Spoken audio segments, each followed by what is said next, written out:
anak-anak ibu sekarang yang tidak hadir? Siapa tidak hadir?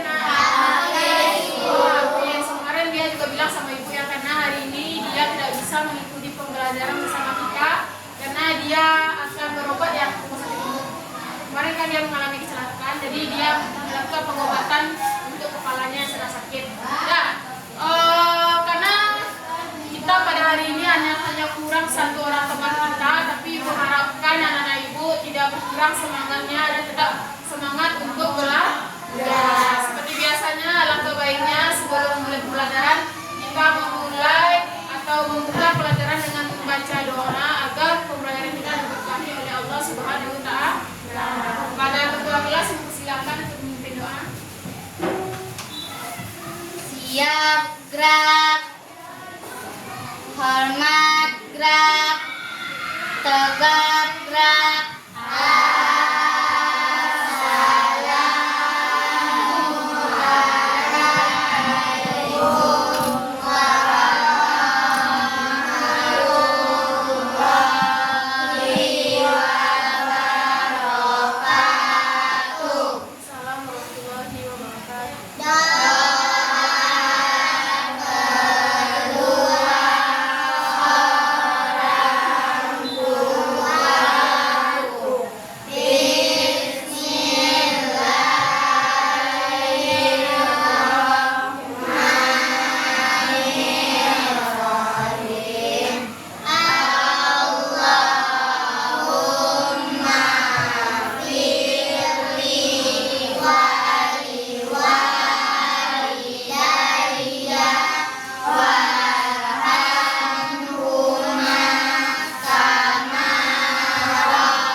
Coding adalah sebuah instruksi atau sebuah langkah atau sebuah perintah yang kita berikan ke sebuah teknologi, yang mana teknologi yang paling akrab dengan dunia anak-anak ibu pada saat ini yaitu handphone atau HP.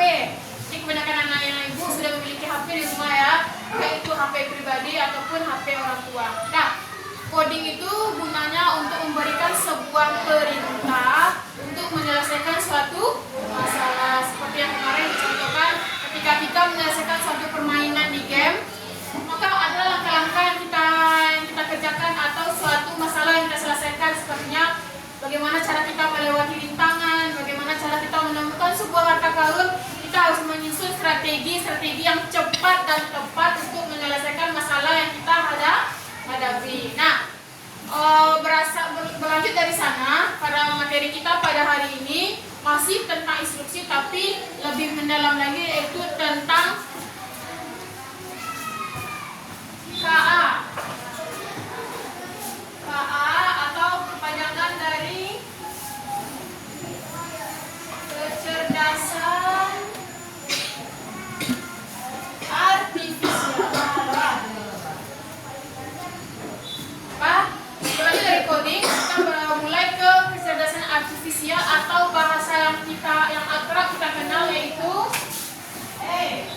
kecerdasan tiruan. Nah, ibu tahu nggak kira-kira makhluk di muka bumi ini siapa yang paling berakal atau siapa yang paling pintar? Manusia. Jadi dari seluruh komponen makhluk hidup ada hewan, ada manusia, ada tumbuhan. Manusia adalah makhluk yang paling sempurna. Bagaimana buktinya dia sempurna? Karena dia diberi akal dan pikiran, yang mana akal dan pikiran itu merupakan pembeda antara kita dengan makhluk yang lain. Nah, ditambah lagi pada zaman era modern seperti ini, di mana semuanya serba canggih, serba modern, serba cepat, muncullah suatu istilah namanya kecerdasan artifisial, atau kalau bahasa Indonesianya itu kecerdasan tiruan atau kecerdasan buatan. Siapa yang membuat? Yang membuat kecerdasannya itu adalah manusia, tapi dalam bentuk suatu teknologi. Nah, jadi teknologi yang akrab di kita, contohnya ada HP, ada robot, ada kipas angin, ada yang di rumah blender, ada mesin cuci. Itu merupakan teknologi, dah. Ya, siapa yang membuatnya? Manusia. Jadi manusia itu dia bebas berkreasi menciptakan berbagai macam teknologi. Nah, yang mana masuk kecerdasan tiruan itu? Kecerdasan manusia membuat suatu benda, membuat suatu teknologi, tetapi sifatnya menyerupai manusia. Contoh, ibu contohkan. Misalkan kalau kita sebagai manusia, ibu tadi berangkat dari sekolah, misalkan ada 2 jalur, ada jalur A, ada jalur B. Pada hari ini ibu lewat di jalan A, ternyata di jalan A itu jalannya putus karena terkena longsor. Pada hari kedua, ibu juga memilih jalan A, ternyata jalannya masih belum dibersihkan. Pada hari ketiga, kira-kira jalan yang mana lagi memilih? Apakah masih tetap memilih jalan A? Tidak, karena jalan A itu sudah ada halangan, maka otomatis ibu akan memilih jalan yang lebih aman dari bencana. Nah, begitu cara berpikir atau cara bekerja kecerdasan artifisial atau kecerdasan tiruan. Nah, jadi yang kecerdasan tiruan atau yang kecerdasan artifisial itu terbagi atas 2. Ada namanya mesin cerdas,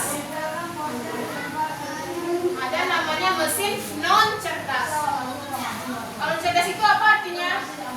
Pintar, berarti mesin itu pintar. Kalau mesin non cerdas berarti mesin itu kurang pintar. Contoh, anak ibu pernah nggak melihat di TV ada mobil tidak perlu kita gerakkan setirnya? Mobil apa namanya itu? Namanya mobil otonom, mobil otonom. Jadi mobilnya lebih canggih daripada mobil yang kita kenal sekarang. Misalkan kalau kita membawa mobil atau kita membawa sepeda kan, ada tanjakan kita perlambat, kita kurangi gasnya kan. Tapi kalau di mobil otonom tidak seperti itu.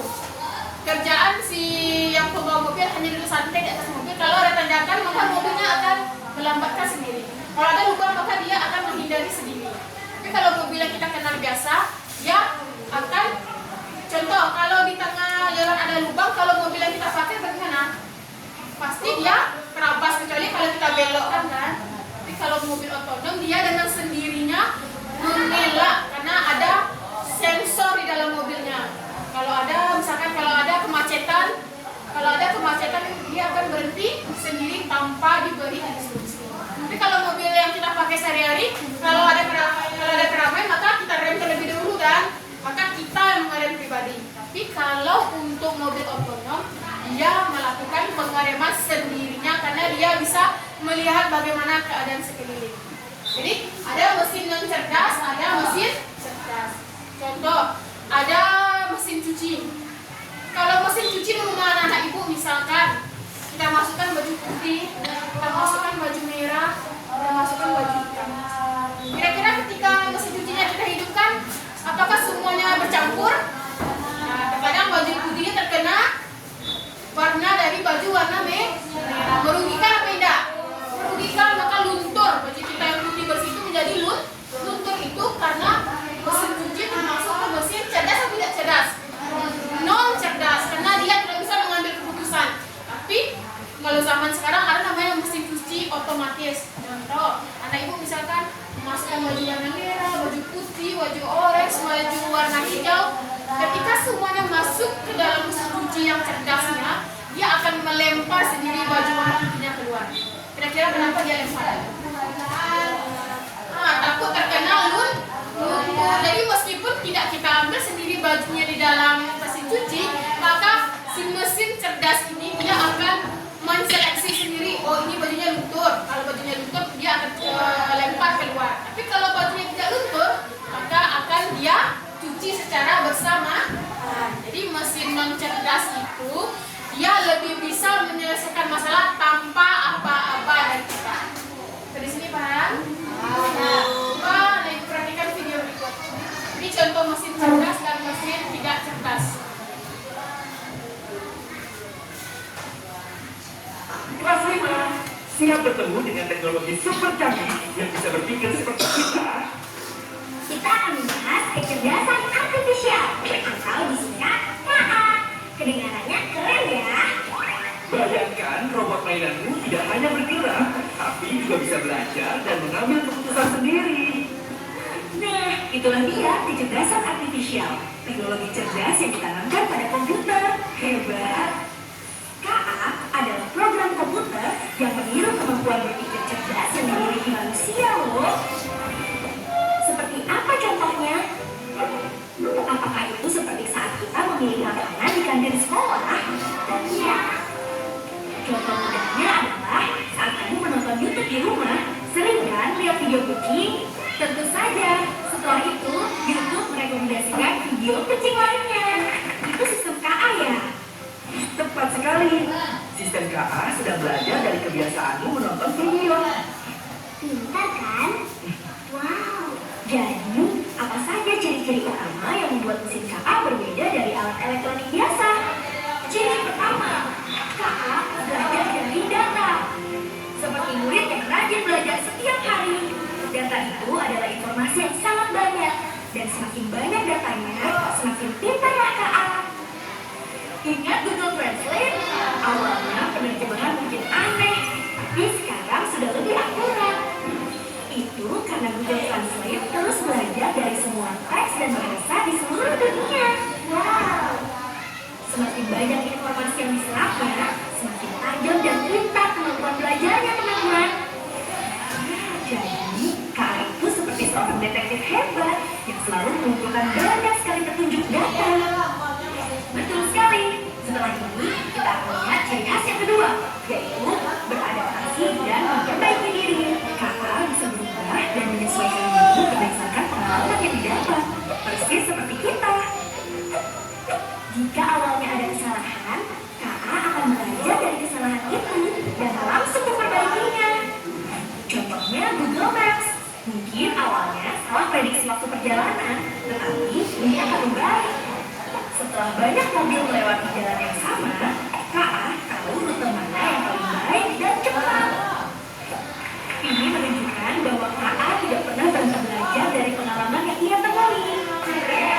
Nah, dari video barusan ada ciri-ciri KA, yaitu dia bisa belajar dari pengalaman. Artinya apa? Seperti yang dijelaskan di video. Contoh, anak ibu pernah nggak menggunakan Google Map? Atau orang tua menggunakan Google Map? Aku juga punya pengalaman.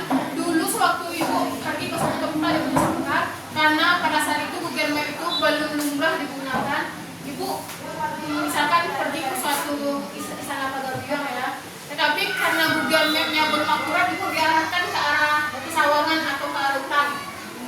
Karena belum banyak pada saat itu orang menggunakan Google Map. Tapi kalau sekarang kita menggunakan Google Map, hasilnya sangat akurat dan tepat, dan kita akan direkomendasikan memilih jalan yang lebih cepat dan membebas dari macet. Jadi seperti itulah cara kerja KA, yang mana KA itu ada terbagi dua, ada mesin non cerdas atau mesin yang bisa mengambil keputusan sendiri tanpa kita beri perintah, dan juga ada mesin non cerdas atau mesin yang harus kita arahkan terlebih dahulu. Ya, mungkin hanya sampai di sini materi kita pada hari ini. Bagaimanakah perasaan anak ibu belajar tentang kecerdasan artifisial? Senang. Ada yang mau ditanyakan? Jadi ulang lagi, kecerdasan artifisial adalah kecerdasan suatu mesin atau suatu alat yang